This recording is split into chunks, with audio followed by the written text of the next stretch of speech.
Hello friends, आज की health talk के लिए हमने एक रेस्पिरेटरी और डाइजेस्टिव हेल्थ को मेंटेन रखने वाली सुपर इफ़ेक्टिव आयुर्वेदिक फॉर्मुलेशन को चुना है। ये मेडिकल जो प्रिपरेशन है वो बहुत आसानी से घर पे भी आप बना सकते हैं। तो क्योंकि ये घर पे बन सकती है और सेहत के लिए बहुत फ़ायदेमंद है, तो ऑफ़ कोर्स आपको जो है इसकी जानकारी होनी ही चाहिए, क्योंकि बहुत सारी छोटी छोटी बीमारियां ऐसी होती हैं जिनके लिए आप बार बार से डॉक्टर के पास नहीं जा सकते। तो उसका ही अगर आपको घर पे कोई उपयोगी इलाज मिल जाए तो इससे अच्छी कोई बात हो नहीं सकती है। तो इसीलिए हमने सोचा कि आज इस औषधि के बारे में बात की जाए, जिसका नाम है पंचकोल चूर्ण। तो आप समझ ही गए होंगे पंचकोल नाम से कि इसमें जो कंटेंट्स की जब हम बात करेंगे तो इसमें मेन जो है 5 कंटेंट्स जो हैं इसमें इम्पॉर्टेंटली इस्तेमाल किए जाते हैं। और सभी की जो है बनाने के लिए अगर आप इसको जाते हैं तो इसकी इक्वल मात्रा ही आपने लेनी है सभी कंटेंट्स की। तो आइए इन जो है कंटेंट्स की बात करते हैं। पंचकोल चूर्ण में जो है 5 कंटेंट्स का इस्तेमाल किया जाता है। उनके जो है नाम है आपको बता दे रही हूँ मैं। तो आप जो हैं इन 5 कंटेंट्स की जानकारी के साथ जो है चाहे तो आप पंसारी से ये कंटेंट बराबर मात्रा में लेकर के इनका पाउडर बनाकर पंचकोल चूर्ण भी आराम से घर पे बनाकर इस्तेमाल ज़रूर कर सकते हैं। तो फ्रेंड्स, इसका पहला मेन इम्पॉर्टेंट कंटेंट जो है वो है पीपली। दूसरा जो है इसमें पीपली मूल का इस्तेमाल किया जाता है। थर्डली जो है इसमें चव्वे का इस्तेमाल करते हैं। इसके बाद जो है चौथे नंबर पे चित्रक मूल का इस्तेमाल किया जाता है। और जो है इसका लास्ट इम्पॉर्टेंट कंटेंट जो है सौंठ बताया गया है। तो आप ये सभी कंटेंट्स को पंसारी से ला कर के जो है बहुत तेज़ धूप में नहीं, हल्की छाया वाली में जो है इसको सुखाएं और जो है इसको पाउडर करके और जो है सभी को मिक्स करके एक जो है एयर टाइट कंटेनर में रख लें। और आप जो है बहुत आराम से बताए गए जो भी बेनिफिट हम बताएंगे उसमें आप इसका इस्तेमाल कर सकते हैं।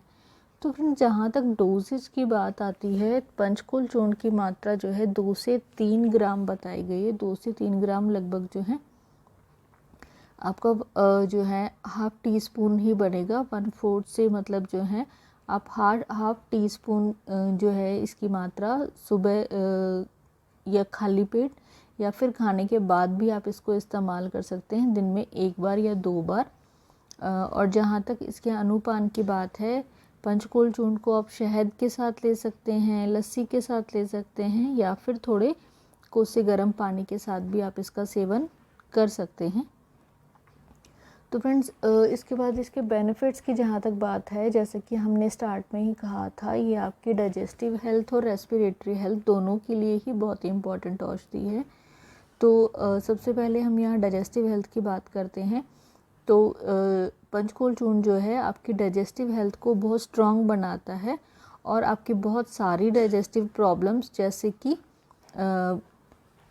जैसे कि ब्लॉटिंग, गैस या फिर जो है इनडाइजेशन की प्रॉब्लम है, आपको बहुत वॉमिटिंग की इच्छा बनी रहती है, आपको खाने में कोई टेस्ट नहीं आता है, तो इस तरीके की जो डाइजेस्टिव प्रॉब्लम्स हैं इनमें जो है पंचकोल चूर्ण से आपको काफ़ी आराम मिलेगा। तो जैसे कि मैंने कहा है हमेशा ही कि कोई भी औषधि जो आपके डाइजेस्टिव सिस्टम पर काम करती है वो जो है आपकी पूरी बॉडी को ही स्वस्थ बनाने के लिए इम्पॉर्टेंट औषधि है। तो इस प्रकार से आप जो है पंचकोल चूर्ण का इस्तेमाल अपनी कोई भी डाइजेस्टिव प्रॉब्लम के लिए कर सकते हैं।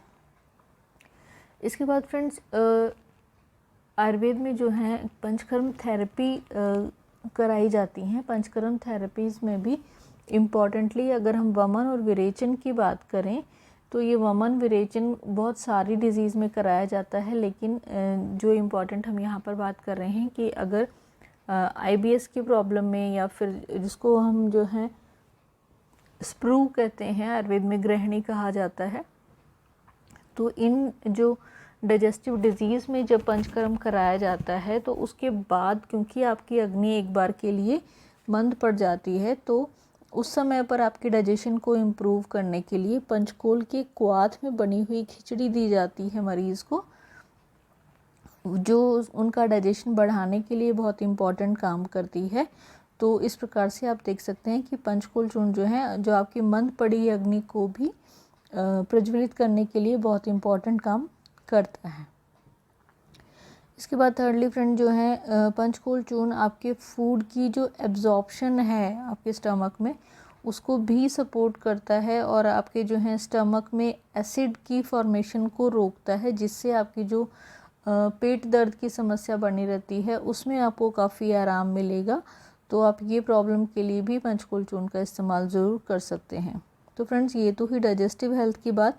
इसके बाद जो है पंचकोल चूर्ण का इस्तेमाल आपकी रेस्पिरेटरी प्रॉब्लम्स बहुत सारी, जैसे कि आपको बहुत खांसी ज़ुकाम बना रहता है, या आपको अस्थमा की प्रॉब्लम है, या आपको साइनस की प्रॉब्लम है जिसकी वजह से जो है आपको बहुत छींकें आती हैं, एलर्जिक राइनाइटिस है, और इन सब के कारण से आपको बॉडी में जो है बहुत पेन और जो है समटाइम्स फीवर भी हो जाता है। तो ये सारे आपके रेस्पिरेटरी सिस्टम की डिज़ीज़ के लिए पंचकोल चूर्ण बहुत ही इम्पॉर्टेंट औषधि के रूप में काम करता है। तो आप ज़रूर जो है इन सब प्रॉब्लम्स, अगर आपको इनमें से कोई भी एक प्रॉब्लम है तो उसके लिए जो है आप अपने डॉक्टर से कंसल्ट करके जो है पंचकोल चूर्ण का इस्तेमाल जो है कर सकते हैं। और एक बात इसमें इम्पॉर्टेंटली ध्यान रखने की है कि अगर आप इसका ओवर यूज़ करेंगे तो उससे थोड़ा गैस्ट्राइटिस हो सकता है, इसलिए हमेशा डॉक्टर की सलाह के साथ ही दवा का प्रयोग करना चाहिए। मैं बार बार यही बात कहती हूँ। तो उम्मीद है फ्रेंड्स आपको आज की जानकारी पसंद आई होगी। जानकारी पसंद आई है तो प्लीज़ चैनल को लाइक, शेयर व सब्सक्राइब कर दें। Thank you so much friends for watching. Stay healthy, live well.